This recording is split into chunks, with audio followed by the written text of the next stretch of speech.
C'est parti. Bonjour tout le monde, bonjour mesdames et messieurs. Rapidement, j'ai un message à faire passer juste pour 3 minutes. Veuillez m'excuser pour le dérangement. Moi, je m'appelle Ngoumad Mongoubi Donald, un Africain. Je viens du Congo, je suis immigré. Et effectivement, je vais vous parler un peu d'immigration. Et nous avons ici notre frère qui fait la grève de la faim par rapport à ce qui se passe en Afrique et notamment au Congo-Brazzaville. Alors, pour ceux qui doivent savoir, pour ceux qui ne savent pas, pardon, le Congo, c'est un pays, une ancienne colonie française. Mais pas vraiment une ancienne. Parce que 14 pays d'Afrique subissent la dictature qui est soutenue par la France. Autrement dit, la France a placé dans nos pays le système français. Je ne parle pas du citoyen français, je parle des élus et des politiciens français qui continuent la politique laissée en héritage par De Gaulle, à opprimer les pays africains, à nous maintenir des dictateurs dans nos pays afin de piller les matières premières. Alors, Sassou Nguesso, je viens d'un pays en 1997. La France de Jacques Chirac va armer un despote que le peuple congolais avait chassé. La France lui a donné des armes pour venir faire un coup d'État. Et aujourd'hui, ce monsieur-là est là. Notre pétrole est pillé par la France. Ce monsieur-là est au pouvoir depuis plus de 34 ans. Tous les opposants politiques sont en prison. Et la France qui se dit pays de droits de l'homme reçoit ce monsieur-là ici. On reçoit ce monsieur-là ici, on lui donne des matériels d'écoute des opposants pour maintenir le pouvoir. Si vous ne le savez pas, le 7 février dernier, il n'y a même pas très longtemps, l'armée française a soutenu une dictature de plus de 29 ans au Tchad. Ils ont bombardé le peuple qui veut se lever pour déstabiliser le dictateur et la France l'a soutenu. Pourquoi la France le fait? La France le fait parce que ils ont des dictateurs qui garantissent l'hégémonie de la France envers les pays d'Afrique. C'est ça la réalité. Beaucoup de gens se demandent ici pourquoi les Africains viennent ici, pourquoi il y a l'immigration en masse. Mais il s'agit de ça. Nous venons ici nous cacher parce qu'il n'y a qu'ici où il n'y a pas la guerre. Dans les autres pays, la France peut se permettre d'aller bombarder ces pays-là.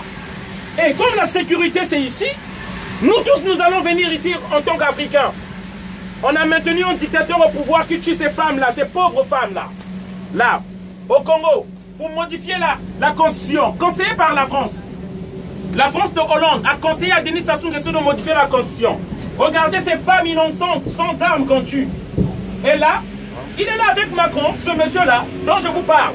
Denis Sassou Nguesso, 34 ans au pouvoir, soutenu par la France, reçu en tapis rouge, là avec Macron, main dans la main. Et ça, beaucoup de Français ne savent pas. Donc on est là avec un monsieur qui est en grève de la faim parce que notre pays va mal. Si nous venons ici, ce n'est pas pour venir voir la Tour Eiffel. Ce n'est pas pour votre camembert. Peut-être que vous ne le savez pas aussi. 17 milliards de dollars de l'argent des Africains sont dans le compte des opérations dans la Banque de France. Vous vous dites qu'on vient mendier ici, demander peut-être la mendicité. Non, c'est la France qui a notre argent. L'argent des pays africains, c'est en France. On nous dit que vous êtes pauvres. Mais c'est normal parce que vous pillez nos richesses. C'est normal. On nous dit que vous n'avez pas de culture. C'est normal parce que vous avez volé toutes nos statues. Aucun branli là. On Louvre. Toutes les statues. L'histoire africaine est volée en Occident ici. On nous dit que vous n'avez pas de culture. Vous n'êtes pas civilisés. Vous êtes pauvres. Mais c'est normal parce qu'on nous a appauvris. Voilà le message que je veux faire porter ici. Afin que chaque Français sache. Notre argent se trouve dans la Banque de France. L'argent des Africains, plus de 17 milliards de dollars, obligés par les pays africains à mettre dans la Banque de France. Si ces pays-là ne mettent pas l'argent, ces dirigeants-là ne mettent pas l'argent, on les tue. Comme Thomas Sankara, on l'a tué. Thomas Sankara du Burkina Faso, on l'a tué. Ces dirigeants-là ont une épée Damoclès sur leur tête. Ils ne peuvent pas refuser, sinon on va te tuer. Barthélemy Boganda dans la Centrafrique, on l'a tué par la France de De Gaulle. Sylvanus Olympio du Togo, tué par la France de De Gaulle. Sékou Touré de la Guinée, tué. Et vous vous demandez pourquoi l'Afrique est pauvre, pourquoi l'immigration, pourquoi ces gens-là viennent ici. Mais la France a installé un système barbare. Barbare qui nous tue. Et là on nous met en dictateur chez nous. On est fatigué, le message, on veut que ça s'arrête. et que les Africains rentrent chez eux. Voilà le message que je voulais faire passer. Merci. Champs-Élysées Clémenceau.